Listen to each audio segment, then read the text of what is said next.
Paula Williams. And I'm John Williams. Our company is ABCI, Aviation Business Consultants International. We work with a lot of aviation companies to help them find customers for their products. Today's class is about our aviation marketing calendar for 2014. A lot of our Masterclass members consider this to be the most important class that we do all year because it really helps us set those objectives, and the first step to achieving those objectives is making sure we set them and plan them very carefully. Now, I used to work for Franklin Covey, and Stephen Covey, whenever he did any kind of public speaking, had this thing that he did with 2 pickle jars. And, you can think of the pickle jar as a big, beautiful, empty opportunity. And what he would do is he would pack that pickle jar about half full of sand, and then he'd put pebbles on top of that, and then big old rocks on top of that. And he would try to cram as much as he could into this pickle jar. And he had, people from the audience come and try and help him cram stuff in that pickle jar, but there's only so much that he could get in there. And then he would try it again using a same size pickle jar and same number of rocks and volume of sand and everything else. And put in the big rocks first is really the key thing here. And then he would put in the pebbles and shake it around so that they would settle in among the rocks. And then very carefully pour in the sand and shake it around so that it would settle in among the pebbles. Now, you can pack a lot more into that big, beautiful, empty pickle jar when you start with the big rocks. And that's really what we want to do when we're planning our 2014 calendar, is get those big rocks planned in first before it gets all filled up with all the trivia and junk and reactionary stuff that we end up doing every day that fills up our day, and then we end up not accomplishing a lot of those big objectives, like maybe a book or a new website, or those big objectives that we have that would really get us the results that we need. So and then not Stephen Covey, because he's not a beer type of guy, but a college professor did this one better by very carefully taking a can of beer and pouring that in on top of the rocks and pebbles and sand and everything in the pickle jar, and an entire can of beer would fit. And what that says is really 3 things. 1, that he knew his audience very well, which was college students. Number 2, that he understood their priorities. And number 3, that there is always time or always room for beer. But it really shouldn't be an excuse for not getting those big objectives done. And in his case, it was studying. In our case, it's getting those marketing objectives accomplished. So, carrying on, our expectations for this class. By the time you finish this class, you should have a plan to accomplish your company's sales and marketing objectives. You should be able to proactively get the resources you need for trade shows, campaigns, and events. Beef up the weak spots in your marketing system, or you could even start your marketing system from scratch using this plan, and add permanent assets to your marketing system. So those big objectives that we talked about, like improving your website, doing a bang-up job on a trade show, all of those things are objectives that we think that you'll be able to accomplish as a result of doing this class. Now, the silver and gold members of this class also get the printed version, which includes our aviation calendar. This is the industry calendar for 2014, and it includes trade shows, publication topics, holidays and observances, and so on. Now, there are more like 200 different trade shows that are tangentially applicable to the aviation industry. We included about at least 50 in this publication, but you'd be amazed how many of them there are. So there are 4 things that happened during 2013 that affect our planning for 2014. One, of course, the October shutdown. Anybody dealing with the government knows about that. So, anybody who has a lot of government contracts, a lot of them are moving to the point where they have less dependence on those. Yep, even the Beltway bandits try to have 50% of their business coming from the private sector because of these sorts of things, and according to the government analysts lately, the government's going to suffer even more. Maybe not shutdowns, but issues with their contracting side. And on a positive note, the Dow's been up. It's around 15,000, all the way up almost to 16,000. So the business sector seems to be doing quite well. Exactly. So, yeah, when you're looking at your marketing mix and the customers that you're going after and establishing your top 10 list, if it's all government folks, you probably want to rethink that. Another thing you might want to think about is international markets. Some of our customers sell, or one of our clients actually sells business jets, and he's found that the 10-year-old and older business jets are moving very slowly on the U.S. market, but are moving much better in Latin America, Africa, and Asia. So, you may want to look at those international markets for not only your markets and potential customers, but also for suppliers and other kinds of things, because your competition certainly is. We're continuing to have a huge emphasis on measuring investments and ROI. Every customer that we have talked to wants to know the ROI of an investment in a marketing system, as an example. And if you sell whatever you sell, whether it's landing gear, insurance, avionics, software, you want to be able to communicate the value in terms of ROI, because that's been what has been selling best. One of the techniques that really works really well. And of course, the Dow Jones Industrial Average is improving, as John mentioned. You can see this is 2009 to the present. So if you have a product that's geared toward the small to medium-sized businesses, a lot of those are still kind of suffering a little bit, but those large companies, the Fortune 500, have recovered very, very well and have cash, no matter what they tell you. So, if you have a small product or a product that is designed for a small to medium-sized business, you may want to consider coming up with an enterprise version that would work real well for the Fortune 500. And look for opportunities there and make sure you have some of those larger companies on your top 10 most wanted customer lists. So, you guys are the marketing drivers of the companies. But you can't just go off thinking you know everything there is to know about the company and make campaigns and go decide on marketing objectives and so forth. You need to have the company on board, and this probably needs to be a facilitated session. By facilitated, meaning by a third party that is disinterested, that can monitor and control the conversation, get everybody's ideas out in front, and help provide direction to you, the director or manager of the marketing department. Exactly. Sometimes having, somebody who's not involved in your office politics on a day-to-day basis can really help get that meeting off the ground. And, whether you have, some of our members have a marketing department of one, who also happens to be the CEO of the company, in which case there's very little difference of opinion, or if there is, we really can't help you a whole lot with that, because you know what you're doing. But in situations where you have different departments, all of which want to sell their products and want to look good and have their own agendas and things, it can be really helpful to have a neutral third party in there facilitating that session. And whether this is getting everybody physically in a room or virtually in a room or whatever, the main thing is you really want to have buy-off from everybody, all of the stakeholders in the company, by about January 15th or the 30th at the very latest, on what your sales and marketing objectives are for the year.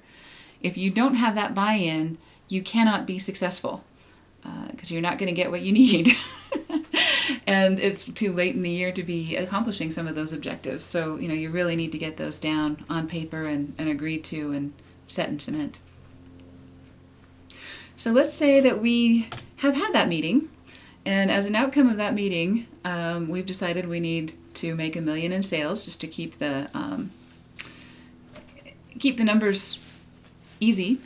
We want to sell 75% of product A and 25% product B. That's the mix that we want to make up that $1 million in sales. We want 50% of this business to be from referrals and 50% from new sales, which is actually a very good goal for an established company. If you're a newer company, of course, your mix is going to be more new sales and so on. We're going to do 2 trade shows, and we're going to decide which ones those are going to be based on, where our ideal customers are. And we have a top 10 list of our most desired clients. So we have a basis for that research to figure out which trade shows are they going to be at, which social media are they using, which channels are they using, and so on. So that really helps us set that up so that we have a basis for success. So this is what we need in cement by January 15th to 30th to make sure that we're able to accomplish that. So taking those goals and setting them on this calendar, the simplest thing, of course, is to just divide the sales goal, $1 million, by 12, and set that up. But of course, we know Christmas kind of puts a wrinkle in things. Business slows down. A lot of our customers are out of town, or even not doing a whole lot of business toward the end of the year. We also have 2 trade shows that we're planning on doing, and between the planning the campaign, traveling, and so on, we know that our sales and marketing staff is going to be pretty tied up during those months. So we can set those out immediately and say, we're not going to be doing a whole lot of sales during those months, but we can divide the remainder among the remaining time, and we end up with $111,000 in sales for each of the remaining months. And then to divide that among the different products, product line A and B, the simplest thing to do is just alternate among the months that remain, so that we've got our 75-25 split. So far, so good, right? Yep. Okay, but that assumes, of course, that we have got a full pipeline and a functioning marketing system. So, if you've already got prospects and customers in every phase of your marketing system, then this should be no problem. But most of us have some weak spots in our marketing program and may not have enough customers in phase 1 or phase 2 or phase 3 to accomplish this. So if that's the case, or if we're a new company, or if we haven't really devoted the resources to marketing that we needed to in the past, we may be starting from a standing start and need to develop a campaign for product A and product B if we don't already have one running. So a campaign, we talked about this last month, but just really briefly, a campaign includes an offer, a list, and a presentation. So you can buy, borrow, or build a list. We can start with our top 10 list, and we may need to add more to that depending on how many sales we need to make. We can get lists from a lot of different list brokers and sources, from trade shows, from magazines, and so on. We need to create an offer that's attractive for that product or service, that is also time-bound, so that people don't procrastinate forever and we actually make those sales this month instead of next. And we want to create a great presentation that puts it in front of them wherever they happen to be. So if we know who our customers are, we know which venues they're using, which social media, which trade shows, which magazines, and so on. So it's going to take some time to build all that. And also it's going to take some time because we have a sales cycle. Maybe for product A, we have a sales cycle of 5 months. So what we do is we're going to replace the sales figures in January with the work of putting that campaign together for product A. And then in February, we're going to do the same for product B and say that one has maybe a shorter sales cycle.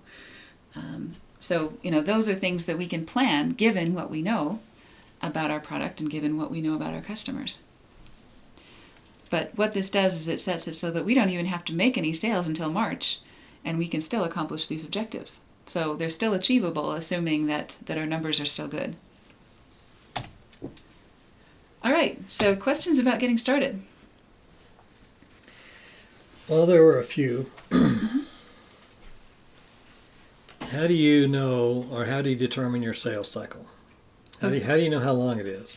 Okay, that's a very good question, and that's a very important question. We keep statistics in our CRM system, in our customer relationship management system. So we know when someone makes a first contact with us, and then we know when they make a purchase. And we just average that out and we know that our average is about 8 months. Of course, we recently had someone contact us and make a purchase, or join one of our larger programs that we hadn't talked to since 2010, which kind of threw our statistics out the window. Yeah, really. Well, what that means is you need to have a rolling average and you throw the outliers out. Exactly. The guy that buys something first time you talk to him versus the guy that doesn't buy for 3 years. Average everything else. Exactly.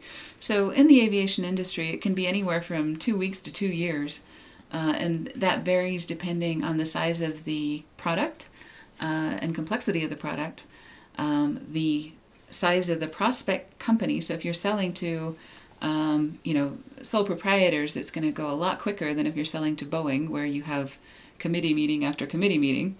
I would probably start at maybe a 6-month estimate, and then adjust from there as you figure out what your customers really do. And you really do need to keep track of that, whether you use CRM software or a spreadsheet or just hash marks on the wall, whatever it is that you use, you got to use that, and you got to know what your sales cycle is in order to be profitable. Another one was, what if your company doesn't agree on priorities and marketing objectives, even though we talked about that and we're supposed to come to an agreement? What happens if they can't or don't? Right. You really need to demonstrate some leadership. There are 2 functions that a company performs that cannot be outsourced or automated, and those 2 things are innovation and marketing. If you are doing one of those 2 things, you really have more importance than you may realize, and you really need to exhibit some leadership, and you really need to pin down your CEO, use whatever leadership structure you have in your organization, formal or informal. And this isn't really a class on leadership, but the necessity of it is obvious. You cannot be successful as a director of a marketing department unless you can get reasonable objectives and get buy-off from the whole organization on what those are, and that those are important and are not going to, and can depend on the fact that they're not going to change throughout the year. So that's not really an answer to the question of what if they can't. Well, I guess the answer to what if they can't is you need a new job.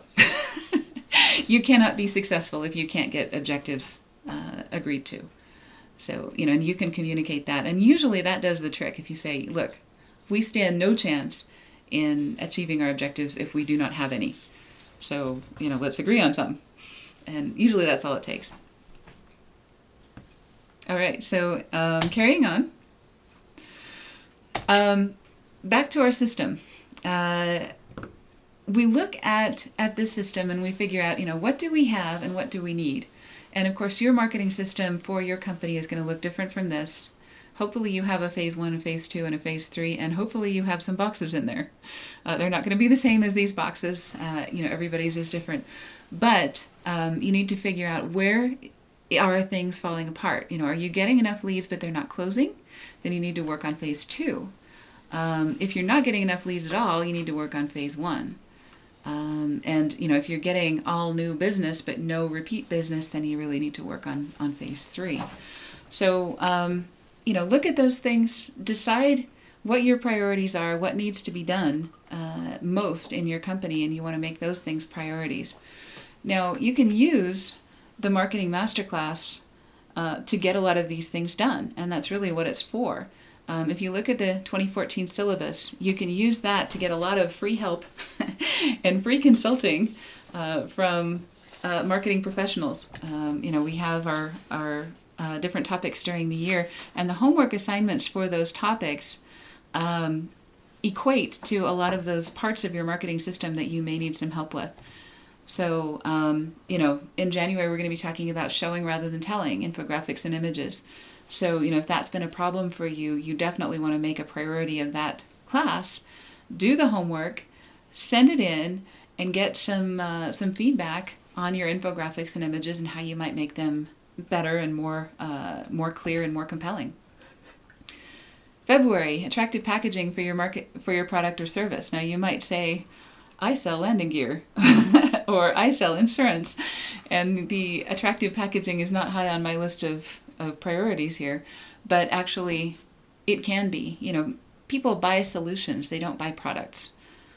So, having attractive packaging and having something that you hand to a customer when they make a purchase from you is really important for psychological reasons and for clarity. So sales and marketing working together, that's the topic for March. For April, we're talking about branding and consistency. So that's a good time to round up all of your stationery and website and brochures and landing pages and all of those other bits and pieces and find some ways to use technology to make those a lot more consistent and credible. Using video. This is a great thing for phase 1 and phase 2. Getting testimonials from current clients, doing those interviews, doing product demonstrations and so on. And you can send in a video for feedback in May. And then in June, we're talking about effective and non-awkward networking online and offline. If that's been a problem for you, it certainly was for me at one point in my life. That is a really good time to get that going before you start going to the summer barbecues and other selling opportunities. Online marketing, SEO and social media we'll be talking about in July. So great time to talk about if your Facebook page seems to be stuck at 100 friends or fans. That's a good time to look at that. Sales phobia is a big problem for a lot of us. Content marketing, what the heck do I write about? Also, if you're using a blog or a newsletter and things like that and you're running out of ideas. Market research, get good data and what to do with it. November, we'll talk about designing and storyboarding and troubleshooting campaigns. So, we'll look at your campaigns, see what could be improved. And then in December, building your marketing calendar for 2015, we'll be talking about the big ideas from 2014 and what we've learned and how to proceed. So, taking all of that stuff, let's look at February as an example. Let's say we're selling a product A as a software package. We're going to be looking at attractive packaging for your product or service. And when you're selling software, that still is important, even though you may not be selling anything physical at all. It's really important that people understand what it is that they're buying. That's one of the biggest reasons that people resist making a purchase, is because they don't really understand what's in the box. Even if there isn't a box, there figuratively is a box, and you really need to communicate well what's included in this package. Also, aerospace manufacturing and design, one of their topics for February is going to be software. So if you know that reporter and you've been building a relationship with that reporter, you can talk to him sometime before February, preferably, the sooner the better, and say, look, I know you're running a feature on software. Do you need any statistics from a poll that we've done, or charts or graphs or interviews or anything else that we can help you with, so that you can make that feature great, And then for that, they are very likely to give you a mention or a quote or something like that in their article in Aerospace Manufacturing and Design. That's how a lot of this is done in terms of getting mentioned in these magazines, is being helpful to these reporters. Okay, so coming back to our calendar, of course, we split up our sales objective. We put in our campaigns and pushed forward our financial obligations on there. And we know in February we're going to be talking about new packaging. So we're going to design new packaging for product A. We're going to create some software articles and hope that we get mentioned in AMD, make that connection with that reporter. We also know that we need to get started thinking about a great campaign for this trade show in March. Aviation Pros is going to be in Las Vegas. So how do we create a great campaign? There are three elements to a campaign, right? Yep. Right. List, offer, and presentation. Exactly. So for a trade show, this is easy. The list is done for you. There's a set list of people who are exhibiting at the trade show. Your offer could be maybe free consultations about how this software can help you. And, your presentation could be invitations and a follow-up. And that follow-up, we really recommend that be a direct mail piece, be several things. It can be any number of these items, but be at least 3 different media. So you could include direct mail, phone calls, emails, postcards, social media, any of the above. But you want to have a multi-part campaign there to follow up after the trade show and send invitations before, of course. All right, so carrying on into April, that would be a good time to maybe do a referral campaign. We've got our trade show out of the way and got our campaigns built for product A and product B. So a referral campaign would be sent to current clients, and this is a good time to spend some money on a campaign if there ever is. And John's shaking his head. He's the CFO. There's never a great time to spend money, but investing is the better term. Your phase 3 is really the place where investments in marketing have the best chance of getting a good return on investment. So your current clients already know, like, and trust you. So if you send them something, and we put together these little coffee boxes that have a little packet of coffee and some biscotti and some creamers and some sugars and some printed materials and things, and come in one of those little flat rate boxes. So that is a lot more likely to get opened by our current customers, and it's kind of a little thank you gift for being a customer, in addition to asking them for referrals. And in this case, the list is our current clients, or maybe even just our happiest current clients, depending on how many of them we can afford to send a little box to. And our offer would be a coffee card, maybe a $20 coffee card for the person doing the referral and the person who is referred. So there's bait on both sides of the equation, and the presentation is this little coffee box. Now, these coffee boxes cost us, what did we decide? In total, right around $5.25. Around $5.25 for the contents and packaging and postage and everything. So, we'd have to get some decent numbers of referrals from these, and we actually did very well with this campaign.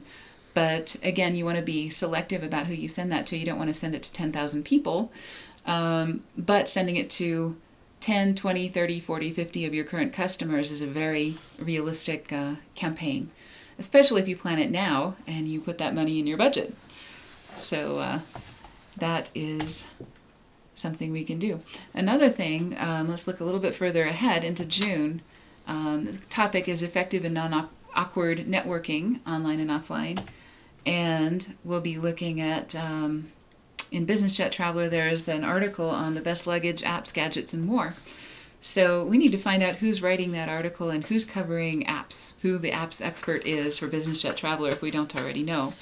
And if software is our thing, we should already know that reporter. And we should have been, commenting on his blogs for months and be his buddy.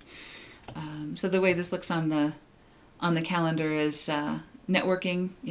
We'll focus on that during June, and software and apps in Business Jet Traveler. So, all right. So questions on campaigns and topics and how we incorporate those into the calendar. How do you get to know reporters?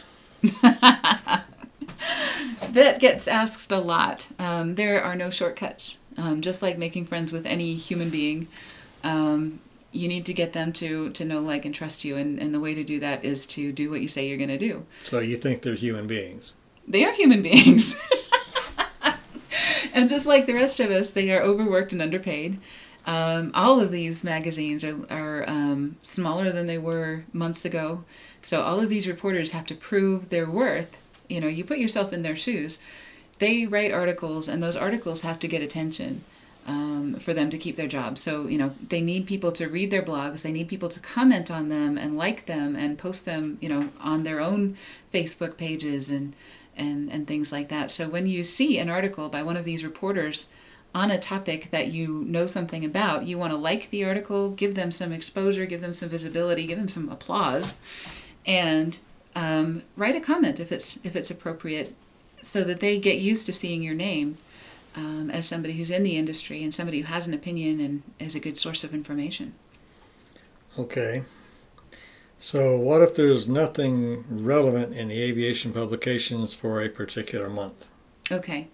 There is always something. There may not be anything relevant in the aviation publications, but there's always a trade show or a holiday or something, and we'll be talking about holidays next, but there's always something. If you don't find anything, you're not being creative enough, and you just need to expand your scope.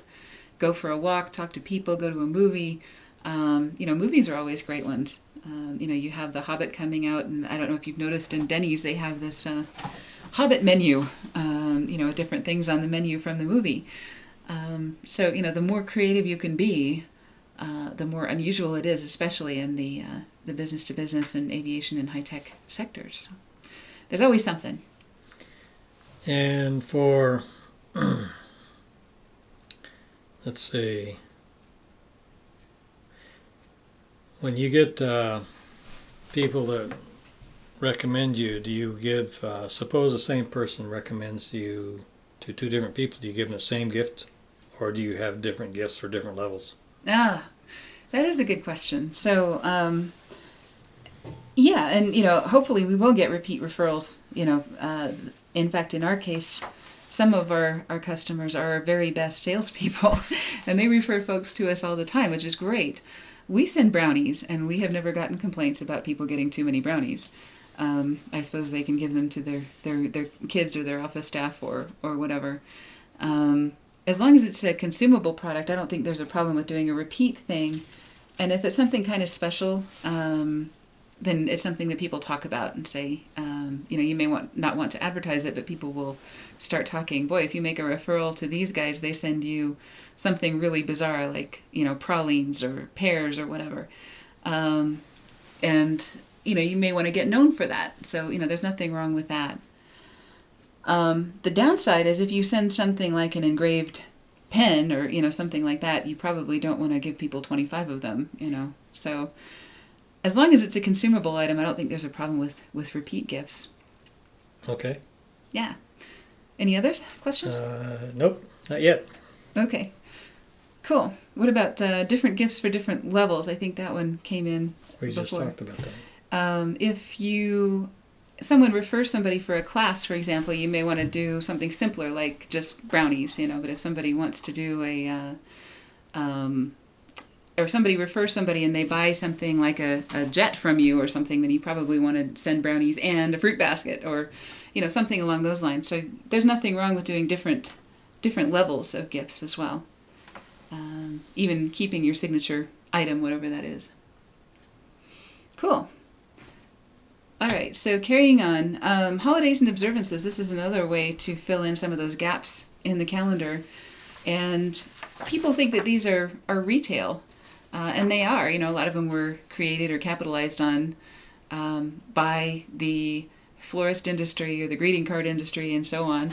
And conveniently, they kind of spread themselves out on the calendar. So, but not very many people in business to business, people who sell insurance or software or components or things like that, tend to use these holidays and observances. We really like to, just because you really want to enter the conversation where people's head is already at.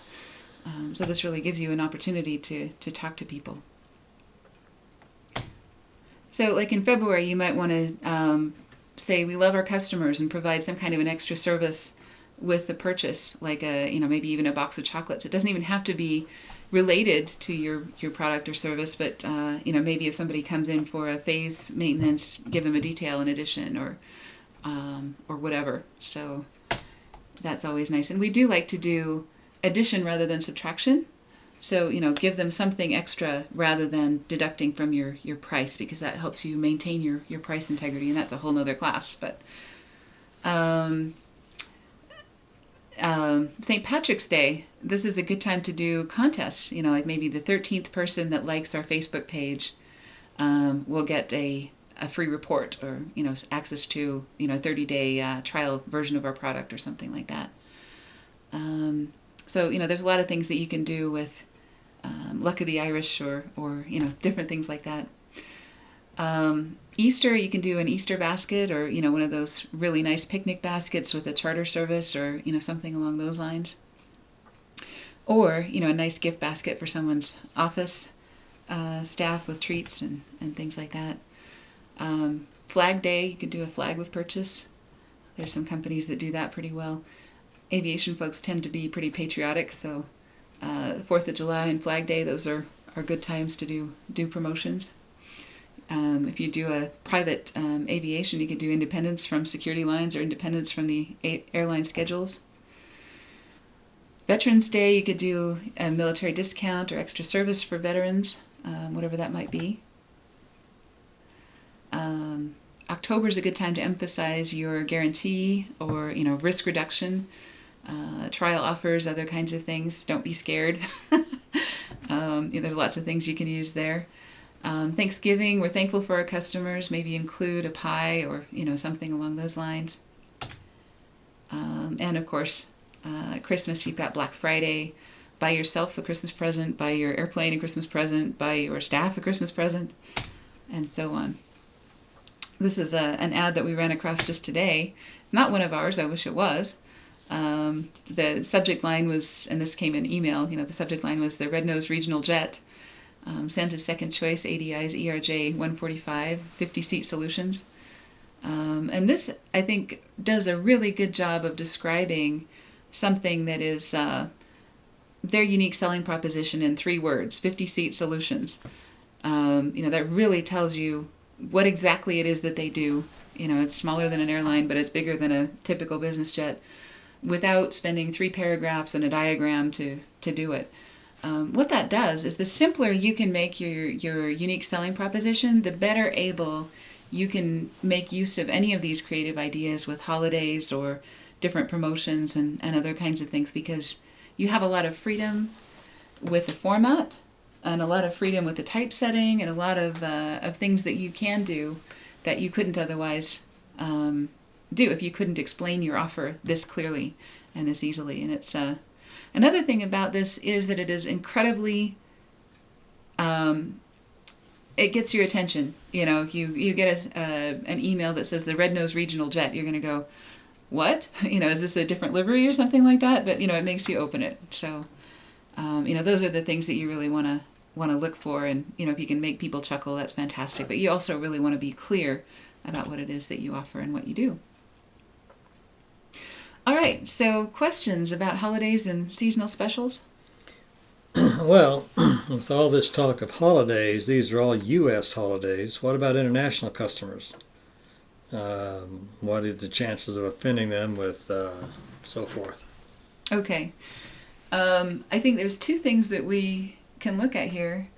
One of them is, the Veterans Day, Memorial Day, Flag Day. You probably want to do, those will probably only be effective with your U.S. customers. So if it is a patriotic, flag-waving, red, white, and blue, apple pie and mom kind of holiday, you may want to confine those to your U.S. customers just because they're not going to be effective otherwise. But Christmas, Thanksgiving, Halloween, St. Patrick's Day, Easter, Valentine's Day, all of those things are not really religious. They're just kind of considered regional, so they're not likely to offend people.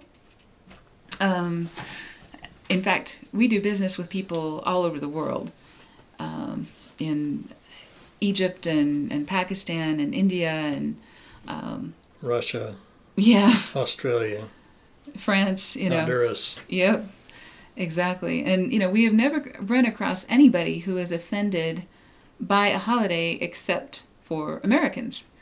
So it's kind of ironic, and of course, wherever we go, whatever our client is celebrating, Diwali or Ramadan or whatever, we're not offended by that because we're in their country, and that's their regional thing. And if we were to get a Ramadan special or a Diwali special or something like that, we would say, wow, that's kind of interesting. What is that all about?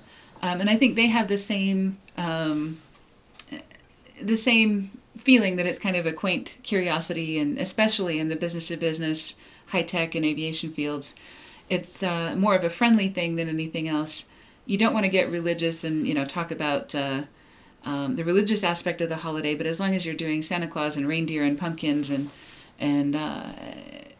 bunnies and things like that, nobody is going to be offended by any of this. And if they are, it's such a small percentage of the population that it really isn't going to affect sales. It's going to do you a lot more good than harm. I'll put it that way. All right, so we have a little bit of extra time left, so if anybody wants to throw out some ideas of maybe an industry that you're in that maybe you can't think of an idea for a particular month or holiday or whatever, feel free to throw them out. Insurance. Okay. Insurance.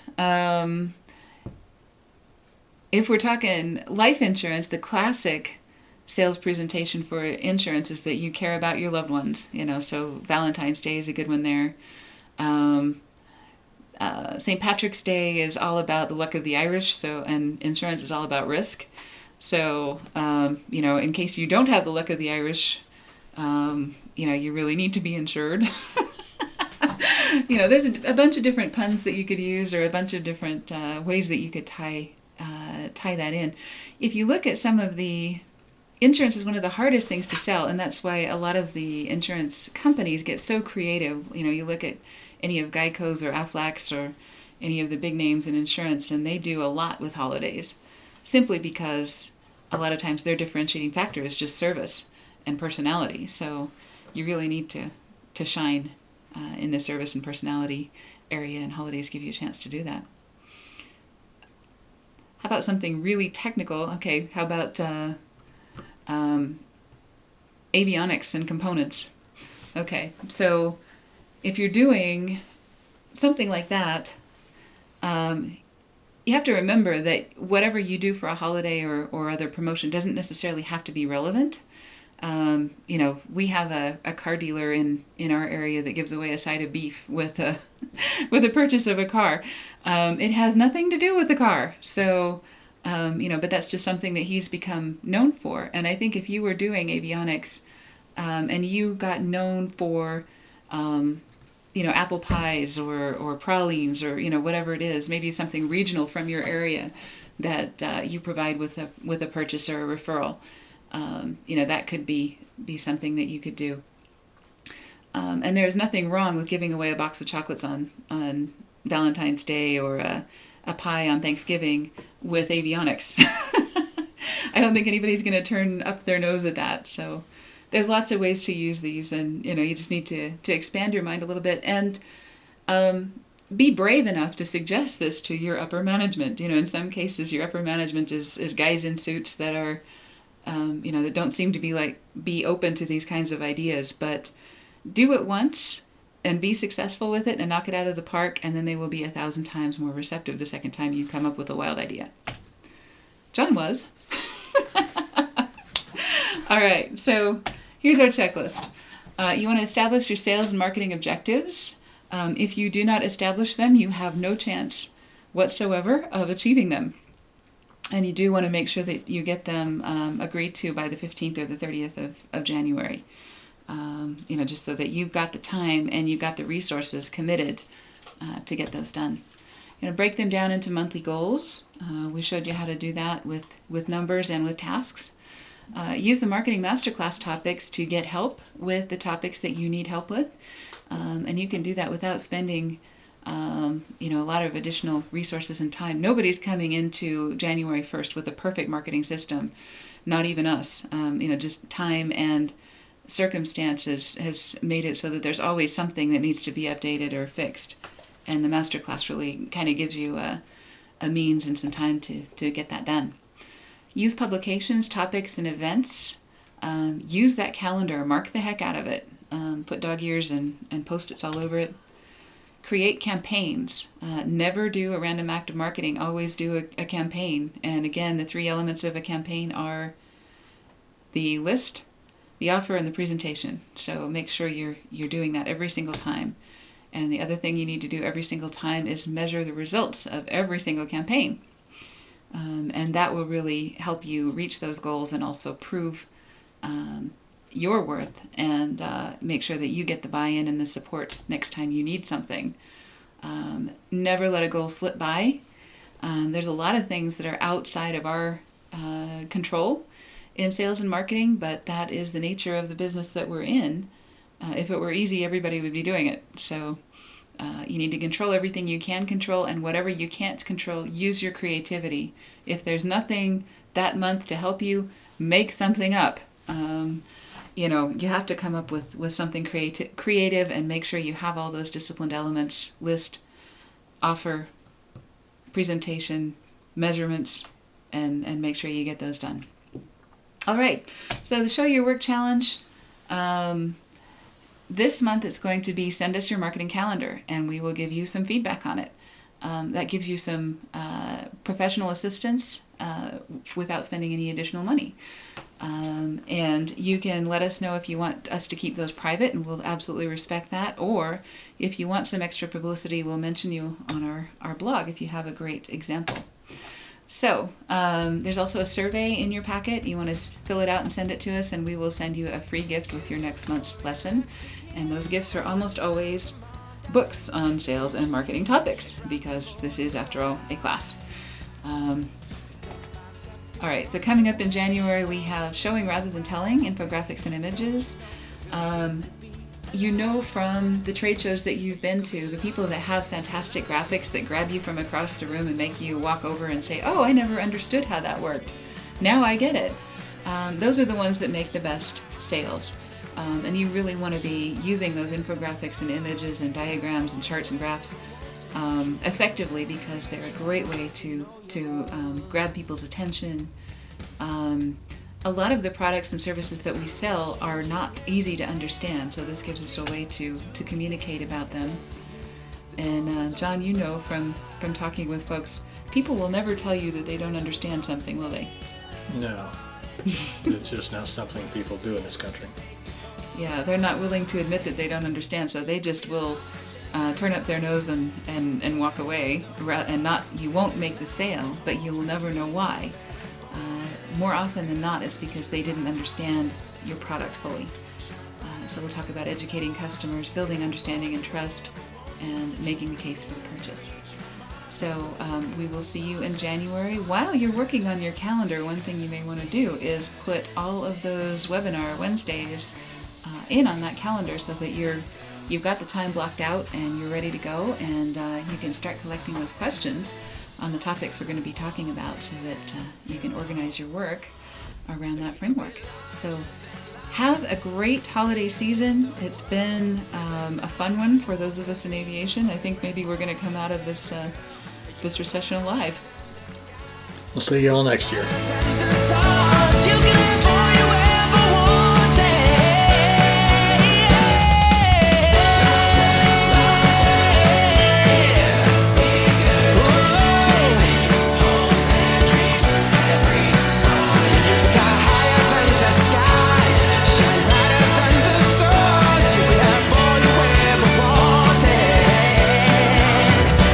You could.